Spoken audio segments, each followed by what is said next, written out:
sorry. So we had to do a little set change. But what I was saying was that the work that went into how you got a little bit of justice, it's not even enough. And we're going to talk about a little more. I don't even know if you can look at it as justice, but there's like a little bit of movement, if you will, that is under attack. And I feel like that is the story of black folks and why we get so tired.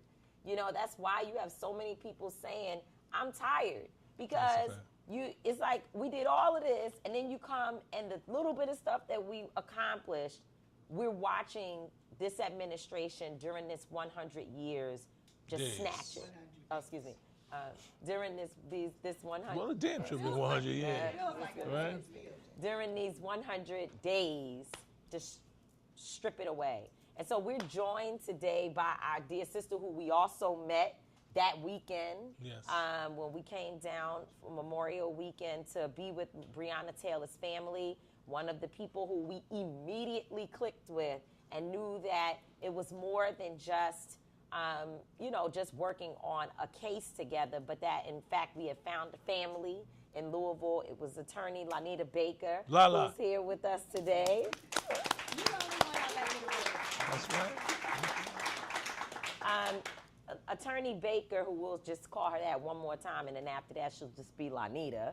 But Attorney Baker is the family attorney for Breonna Taylor's family. She still works with the foundation, the Breonna Taylor Foundation. She, at the time, was at a different law firm, which was Sam Aguiar's law firm, where, he got this big case and called Lanita and said, it's on you, sis. The black people are in trouble. Sam is our white friend. We love Sam. But he knew to ensure that Lanita, as a black woman specifically, would get in there and work with this family. It could not have happened without the work that Lanita Baker put into this situation. And just to show you how brilliant she is, and also we have so many people, not just in our community, but in general, who have to get the credit and hold on to everything. So therefore, we can't even make progress because people are so busy trying to figure out how to put their names in the spotlight. But Lanita said, I know what we need. We need Attorney Ben Crump to come to Louisville and help us to bring this thing to a national level. She didn't say, well, I'm just going to work on it by myself and I ain't going to call Ben because, Ben comes here, it's going to take. No, she said, let me call my friend, Attorney Ben Crump. And you did. And Ben Crump came here and brought us with him. And really, we helped all of us together to raise Breonna Taylor's name to an international level. And so we thank you for everything that you've done. Yes, Attorney ma'am. Baker has her own firm now, and it is called Parker and West. No, excuse me. What am I talking about? Baker. Excuse me, y'all. Okay. It is called Baker and Westbrook. PLLC. I'm learning new things. Okay. And so if you are in the Louisville area or Atlanta, in Georgia, not just Atlanta, Georgia. So if you're in Kentucky or in Georgia and you need an attorney that works on a wide variety, which you can tell us about, Attorney Baker is your person. Integrity, hard work, long hours, and also resources. And you got people. That's and we right. some of your people. We're going to pull up. Thank you for joining TMI, Attorney Baker. Thank you for having me. I'm so excited to talk about where we are. Like you said, 100 years, because it feels like it's been 100 right. years of this administration. But where we are even 5 years later, to think that it was just 5 years ago. Both seeing where we were, how far we come, but also really examining, has there been progress? Mm-hmm. And if there's not been the progress that we demand as this community, where do we go from here? Mm-hmm. Mm-hmm. It makes 100% sense. And that's why I want to open up by asking this question. When we look at what we were trying to receive as justice, right? We didn't get the justice that we want. And we literally still fighting for justice as we speak right now. But there was incremental situations that were created. Like when there was the settlement made, there was inked into that settlement that there would be change within the police department, and there would be dissent decrees, and that was fought for. Tamika Palmer made sure that it wasn't just, hey, we getting paid for what we actually should, because you can't even pay us for the loss of our daughter's life. That's impossible to pay that. But we want to assure that this doesn't happen to anybody else. So talk about that, and then after you talk about that situation, talk about what this administration is trying to do now to roll that back. So as you stated, for Tamika Palmer, she could care less about the money, and she'll tell people, like, the first time we met, we now laugh about it. She's like, I didn't like you for the longest because you came in and you were like, well, I know you want these officers arrested, but I don't have the power to do that. I will fight to try to make that happen, but we're civil attorneys and we fight about money. And she's like, it was never about money for her, and I can tell y'all, it was never about money That's for right. Tamika Palmer. And so when we got to, we brought in Ben, and working with Mayor Fisher, the county attorney, Mike O'Connell, working with them, the offers for money came fast, and anyone that practices civil rights law will tell you it is unheard of that a civil rights case settles within 6 months. Even when you look at Minnesota, George Floyd's civil case took a little bit longer, but even, I think his was maybe right at a year, just under a year. Right. That is still very quick for a civil rights case. To give you an example, one of the other cases that was detailed in the consent decree, and that's what I don't think people understand, is like, yes, my name came to rise on Breonna Taylor's case, but I've done a lot of civil rights cases within this city that people may not know I was That's part right. of. Talk that thing, But, Lala. Come on now. But one of the other cases was Tayon Lee, which was the young man that was stopped for a traffic offense, which brought to light how often LMPD was stopping young black men in the West End just because they drove a nice car, searching their cars, doing everything else. That was in the consent decree as well. That we filed that lawsuit in 2018. We didn't settle it, I think, to 2023, maybe 2020. So, like, that's the real length of civil rights cases. So when we talk about practicing those cases, they're hard, they're expensive, they're gonna fight. Even when they know they're wrong, they're still gonna fight. So with Breonna Taylor's case, I tell people, like, cause people ask, and Mayor Fisher did what he was supposed to do as mayor at that time, and took accountability for the city. Like, we want to make right. So when he came with the financial settlement, I'm like, that's fine and dandy, but we want to make sure that there are items of reform built into this. Right. I can say for the duration of his term, he was committed to the settlement terms that they agreed to. We had follow-up meetings with him and his administration. So we were getting the progress reports that they were implementing the warning system, which would tell the command staff, this officer, you may need to watch out for him because he has some, like, he's got this complaint, he's got that complaint. You may need to see, he may be Problematic. Right. So implementing that system, they already had it before we even said get this system. They already had it, they just had never implemented it. So they had a policy or a idea, whatever, rule, I don't know. They purchased the software but didn't use it. Wow. And so it's like, oh, you already have it, so now we got to implement it, right?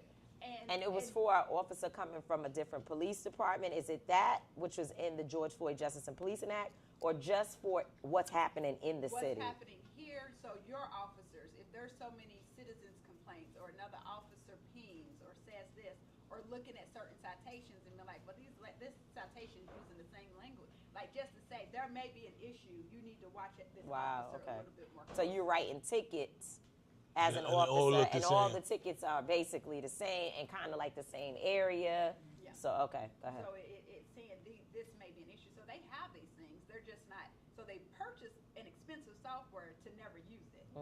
Like, no, you need to use it. Like, and this is something that other departments were using. So we didn't come up with that. We were like, hey, there's this warning, and I forget the name of the warning system, but there's this warning system. We need to get it. It's like, oh, well, we have it. Well, are y'all using it? Well, no, we've never implemented. Well, If y'all, nobody in your department knows how to implement it, call the people who know how to implement it and use it. And so Fisher's administration was committed. And as we know, politics happened. He termed out. We switched mayors, and it got a little ghost, a little salad, and that's just me being honest, right? We weren't getting the updates that we needed. We weren't, and then after the administration changed, we get the consent decree that came for, or the patterns and practice investigation. Right, that's first. That, and that's important for people to understand that you don't get to the consent decree without the Justice Department doing a full and thorough investigation of what's happening in the city, and then they present you with their findings. Why is that important? Because some people will say, okay, what? No, it's important because it sets a basis. It tells you, they go in, they look at patterns, right? They look at some of the same things that you're talking about in terms of this software that can zero in on particular officers. They are looking at cases within a particular the police department in general, the surrounding areas. They go out, they investigate, they have real conversations with people. They look back at cases, how many lawsuits, how many settlements. They look at all of that. And their findings were that the Louisville Metro Police Department engaged in patterns and practices of discriminating against people of color, people with mental disabilities, how they investigated domestic violence cases. Our department was very problematic. There was the issues with the search warrants. There was the issues with the stopping people without probable cause. So many issues. That investigation concluded. Our dear sister Kristen Clark, who was the Assistant Attorney General for Civil Rights during the Biden administration, I tell her, like, you're one of the hardest working women I know. Absolutely. When it comes to civil rights, you want her on your side, and I'm thankful that she was on our side while she was in that position. It's an appointed role. Yeah. So, once Biden Yeah. was no longer president, Yeah. Kristen was gone.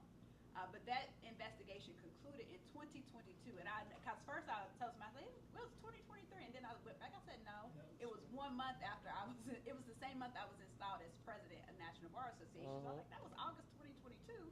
So I don't know why we allowed it to go from August 2022 to January of 2025 Under the new mayor. before the consent decree Was signed. On the eve of the presidential. When we got that far, I was like, the attorney and me knew that we would end up here where a Trump administration, I hate saying his name, it took me forever, but where a Trump administration is saying, we ain't abiding by, we don't care about these consent decrees. Right. We're turning them up, we're not following them, da-da-da. And so, on that part, we have to take some accountability for allowing our mayor to string out from August of 2022 to January of 2025 before that consent decree Was signed.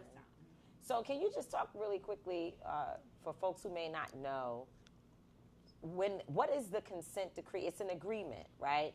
So there can be a patterns and practice investigation that has all these findings, but they don't have to issue a consent decree to the city. That's their discretion. They allow them to fix themselves. Okay. And in many cases, you will see that, here's your issues, you need to fix yourselves. We'll come back to make sure you did it. But it's not always under that first. But the reason we needed a consent decree was this was not the first time we had I forget the year, but this was 2022 was not the first time that the Department of Justice found patterns and practices. Wow. With LMPD. And I see, Sister Gracie over there. Yeah. Like those people who have been out here in the streets for a long time, they know this was not the first time. Wow. And so it's like, oh, well, we tried to give you an opportunity to fix yourselves. You did not fix yourselves. So now we need this court order. Consent decree is a court order. And so it is enforceable. The Department of Justice can say, you're not doing what you need to do. They can come in and take over the department. So they didn't go so far as to say, we're going to take over the department to make sure that changes are made, but they issued the court order. Well, they tried to issue the court order. They tried. And then, as we know, there were some concerns with whether or not the judge would sign it, but we didn't even have to get to whether or not the judge would sign it because the Trump Department of Justice said, no, we're not doing it. Then I've had some people reach out to me. Attorney Todd Yarborough, I know he was here yesterday. He's out of Maryland, and he was a part of the consent decree that took place in Maryland after Freddie Gray was murdered. And at that point, they had the same situation where, except instead of it being the 2025, it was 8 years before that.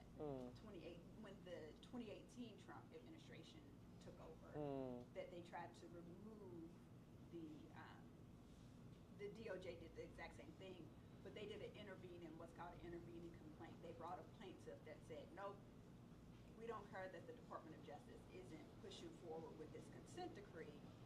We're going to push it forward. Push it forward anyway. The city agreed to it. The city needs to uphold. And so he was here yesterday, and he was asking me about that. And I always say, I was like, it's the resources, right? Not saying I don't know enough about what does this intervening complaint. And I guess I could go look at what they did in Maryland and figure out how they did it.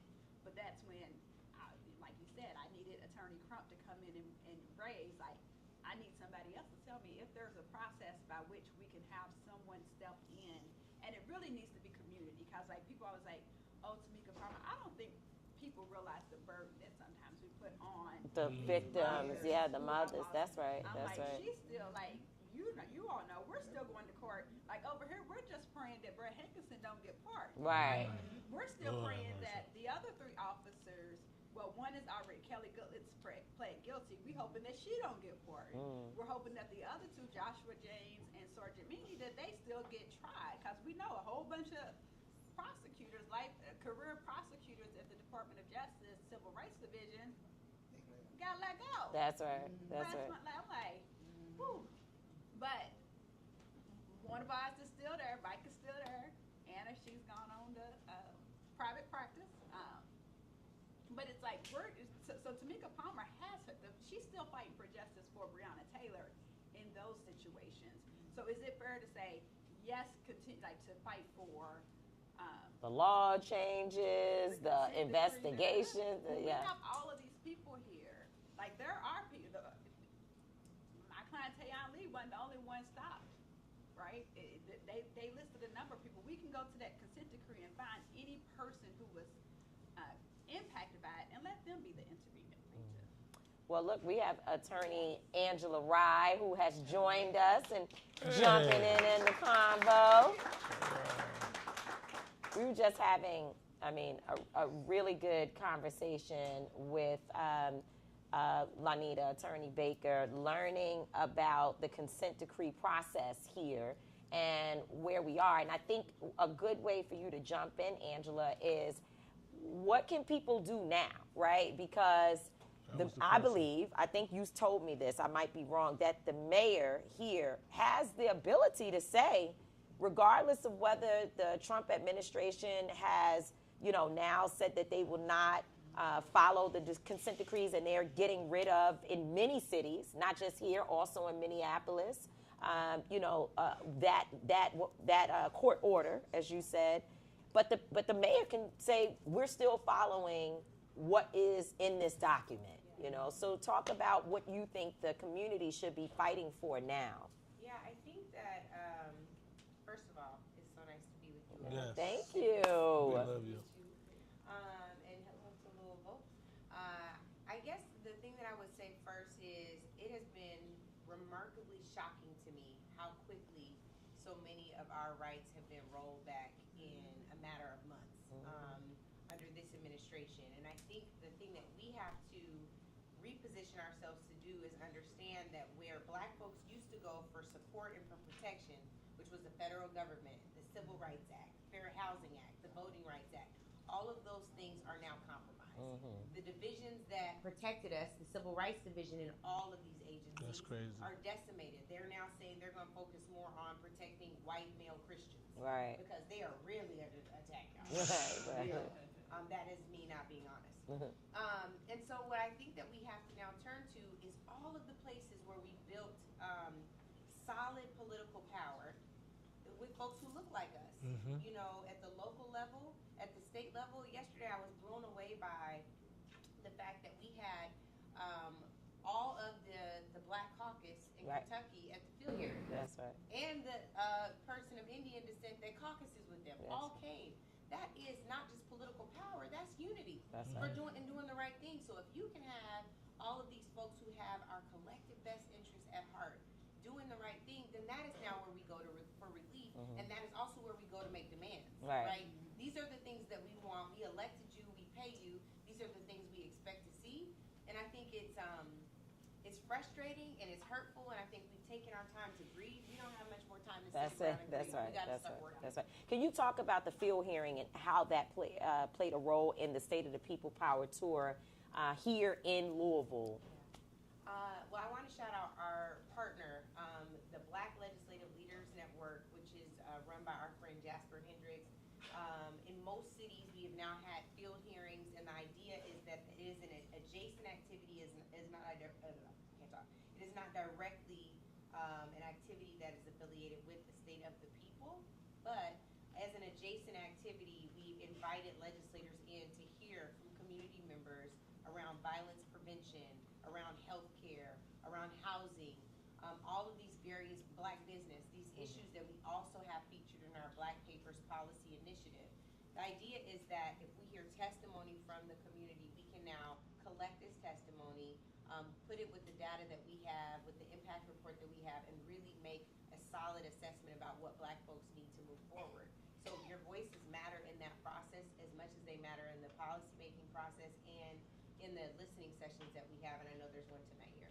The Black Papers. The Black Papers. That's right. Oh, I love it. I know you would. So yesterday we had several legislators to come to the rally as well. Can you talk about these folks? And, you know, I know you and also Sadiq Reynolds, our great leader here in the city of Louisville, you guys do not mince your words around where these legislators need to go, what they have been doing, what they haven't been doing. So in this process where there was so much hope around the consent decree helping to change the culture of policing here in the state of Kentucky, right? Not just the city of Louisville, but the state of Kentucky. What do you want to see the legislators do? And do you think that these folks who you have here in your city can get it done? Our state legislators, I think, are doing a fine job, but they need help. We're talking about a state where I think we have 8 Democrats in our Senate now. I think that because one switched, like one just switched to be a Republican out in the state. So we have 8 in our whole state. What? They don't have there's nothing they can do, right? And so, and then our House is just as equally. It's like 3/4 to 1/4. Like, so anything, like we have a great governor, Andy Beshear, he will veto something, but it's like, I'm glad you vetoed it, but we know they're going to override that veto, right? So we have to give them help. And one of the things when I was National Bar Association president was I worked with Holly Holiday, who's going to be one of our speakers later, to do political office boot camps, because I think that we need more Black people, more like-minded people. I quit seeing Black people after Daniel Cameron. I did. Lord have So I don't always That's a say whole Black nother people, thing. but more like-minded people. Yeah. Say kinfolk. There we go. That's different. Not skin folk. That's right. Because they're like, oh, we need more Black prosecutors. No, we don't. No, we don't. We don't need more like him. But we need more like-minded, more kinfolk to run for political office and know what it really means to what that legislative process really means, right? And how important it is. And so I think it's important that we give them help. So the state legislators that we have, I think our local government is a mess right now. That's just me being honest. We have some strong people there, so give shout out to the strong people that are there. But our mayor has shown us who he is. And while he did, when the consent decree, when Trump said they weren't going to, he came and said, oh, well, we're going to, you waited from 2022 to January, to the eve of this man being installed to sign a consent decree. You've shown us who you are. Right. He's speaking those words now because he has an election next year. That's right. Don't be blinded by that. And at this point, we need to figure out who our mayor is going to be. That's right. And that's the strategy. That's the strategy. That's right. So I'm gonna end it with this one question because we got to wrap up. But this is the State of the People Power Tour, and I want y'all to give something that the people can do in this moment. Make them feel empowered. So how can we empower our people in this moment with this situation? I think it's exactly, for me, it's exactly what I just said. Our people here in Louisville, I'm born and raised here. I love y'all. I'm still here, even though I got a firm in Kentucky and Georgia, but I'm still here. I'm right here in Louisville. Y'all see me all the time. We got to figure out who our mayor going to be, like right now. And we got to put the support behind that person to make sure that they win next year. They're not going to be running on parties next year. So we also got to make sure that because we're interested in the current mayor because he's not for us, because we're disinterested in him, that it's not someone that poses, that's aligned with the other side, that's far right, that slips in because we're not paying enough. That's right. So we have to be unified in that. So we need to unify in this city, and we need to put our resources and our talent and our strategy behind who's going to be our next mayor. And Wow. it's not me, so don't ask me. That was It might be you. Don't worry about it. We're still working on That's it. right. I think mine is what I tell everybody that's volunteered even with the tour, and that is to do what you feel called. I think there's no greater power than that. Like you tapping into your gifts, tapping into your talents, knowing what you have to offer the community, and knowing what you can receive back from the community is a very powerful position to be in. I was doing an interview yesterday with USA Today with Philip, and he was a great interviewer, but he kept asking the questions around black voters, black voters, black voters. Black people are not singular in our dimension. We have many more facets to us.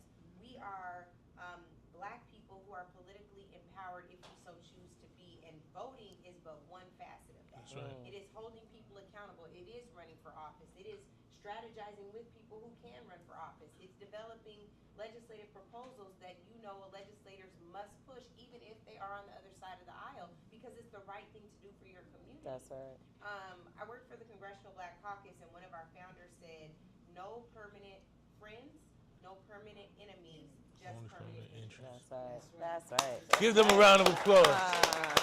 We want to thank y'all for joining us. Ladies. Thank y'all for joining TMI. This is the first time that Angela has been on our show. Yeah. But you will be back. That's right. I love y'all. Thank We you. love Love you you too. too. Love Thank you. you. Thank you, Lanita. I appreciate you. Thank Attorney Lanita Baker and attorney Angela Rye. And the All right. boss, Tamika Mallard. Yeah, she's just trying to shift. Yes. All right, let's change the set. We got to change the set? Not gotta the come set. back I'm sorry, in. the new people. Tempo. Okay, thank you.